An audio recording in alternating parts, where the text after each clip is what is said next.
Assalamualaikum warahmatullahi wabarakatuh. Perkenalkan, kami dari kelompok 3 mata kuliah Psikologi Pendidikan. Di sini saya Miftahul Jannah bersama dua teman saya, Sinta Dewi Nurlitasari dan Olga Junior Widoretno, akan mempresentasikan sebuah materi mengenai teori belajar behavioristik dan aplikasinya dalam pembelajaran. Mohon disimak penjelasan dari kami. Apabila ada yang ditanyakan, bisa ditanyakan dalam sesi tanya jawab. Baik, yang pertama yaitu mengenai pengertian teori behavioristik. Teori behavioristik sendiri yaitu adalah teori belajar yang lebih mengutamakan pada perubahan tingkah laku siswa sebagai akibat dari adanya stimulus dan respon. Sedangkan belajar sendiri merupakan bentuk perubahan yang dialami siswa dalam hal kemampuan yang bertujuan merubah tingkah laku dengan cara interaksi antara stimulus dan respon. Yang selanjutnya yaitu teori behavioristik menurut para ahli. Yang pertama yaitu menurut Watson, merupakan tingkah laku siswa hasil dari pembawaan genetis dan pengaruh lingkungan. Yang kedua, menurut Pavlov, teori behavioristik adalah sejumlah prosedur pelatihan antara satu stimulus dan rangsangan muncul untuk menggantikan stimulus lain dan mengembangkan respon. Yang ketiga, yaitu menurut Skinner, teori behavioristik adalah hubungan antara stimulus dan respon terjadi karena melalui interaksi dengan lingkungan yang kemudian menimbulkan perubahan tingkah laku. Yang selanjutnya, menurut Desmita, yaitu teori belajar memahami tingkah laku manusia menggunakan pendekatan objektif, mekanistik, materialistik, sehingga perubahan tingkah laku pada diri seseorang dapat dilakukan melalui upaya pengkondisian.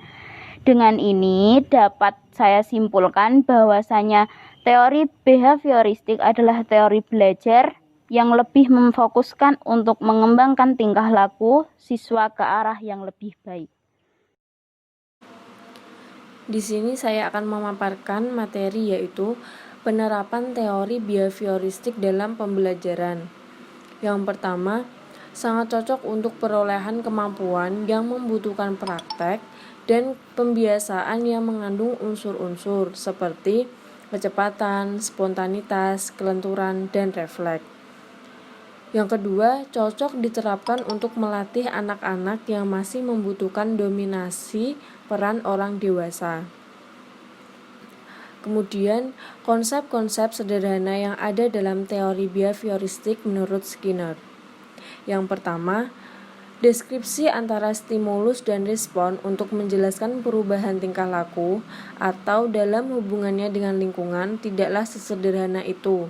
Sebab, pada dasarnya setiap stimulus yang diberikan berinteraksi satu dengan lainnya, dan interaksi ini akhirnya mempengaruhi respon yang dihasilkan. Yang kedua, Skinner juga memperjelaskan tingkah laku hanya akan membuat segala sesuatunya menjadi bertambah rumit. Sebab itu, akhirnya juga harus dijelaskan lagi. Misalnya, apabila dikatakan bahwa seorang siswa berprestasi buruk, sebab siswa ini mengalami frustasi, akan menuntut perlu dijelaskan apa itu frustasi. Penjelasan tentang frustasi ini besar kemungkinan akan memerlukan penjelasan lain. Begitu seterusnya.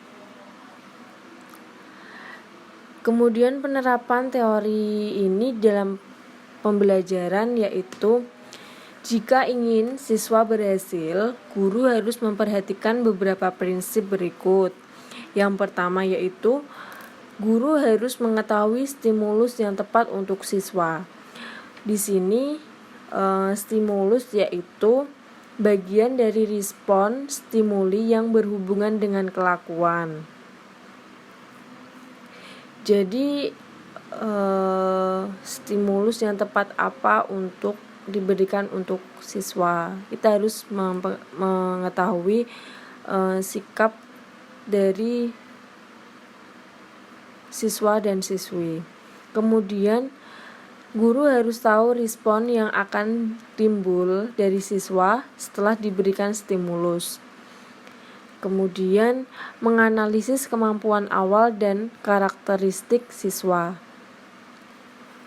Yang terakhir yaitu merencanakan materi dengan sebaik mungkin. Kita harus mengetahui materi yang cocok untuk siswa agar materi yang kita sampaikan dapat ditangkap dengan siswa dengan baik. Saya Sinta, saya akan melanjutkan presentasi dari Saudari Olga, yaitu selanjutnya ada penerapan pendekatan behavioristik dalam proses pengajaran di sekolah. Yang pertama ada strategi yang sering dipraktekkan harus melibatkan respon dari peserta didik, bahkan diharapkan terpusat pada peserta didik atau student center. Yang kedua, permainan dalam pengajaran merupakan salah satu bentuk penerapan dari pendekatan behavioristik, diantaranya ada jigsaw drilling, mind mapping, whisper race, and guessing. Yang ketiga, peran dari pendekatan behavioristik tidak hanya pada akademik, namun juga pada pembentukan sikap peserta didik yang lebih baik. Salah satunya adalah pembentukan karakter percaya diri. Seorang siswa butuh akan apresiasi dari lingkungannya agar menumbuhkan sikap percaya dirinya dimanapun tempatnya. Dan yang keempat, terdapat 3 kontribusi yang muncul antara lain analisa karakter peserta didik, pengembangan media dan strategi ajar, serta pembentukan sifat percaya diri dari peserta didik. Dan selanjutnya ada prinsip-prinsip pembelajaran behavioristik menekankan pada pengaruh lingkungan terhadap perubahan perilaku. Yang pertama menggunakan prinsip penguatan, yaitu mengidentifikasi aspek paling diperlukan dalam pembelajaran untuk mengarahkan kondisi agar peserta didik dapat mencapai peningkatan yang diharapkan dalam tujuan pembelajaran. Yang kedua, mengidentifikasi karakter peserta didik, yaitu menetapkan pencapaian tujuan pembelajarannya. Dan yang terakhir, lebih menekankan pada hasil belajar daripada proses pembelajaran. Sekian presentasi dari kelompok kami, kurang lebihnya kami mohon maaf. Wassalamualaikum warahmatullahi wabarakatuh.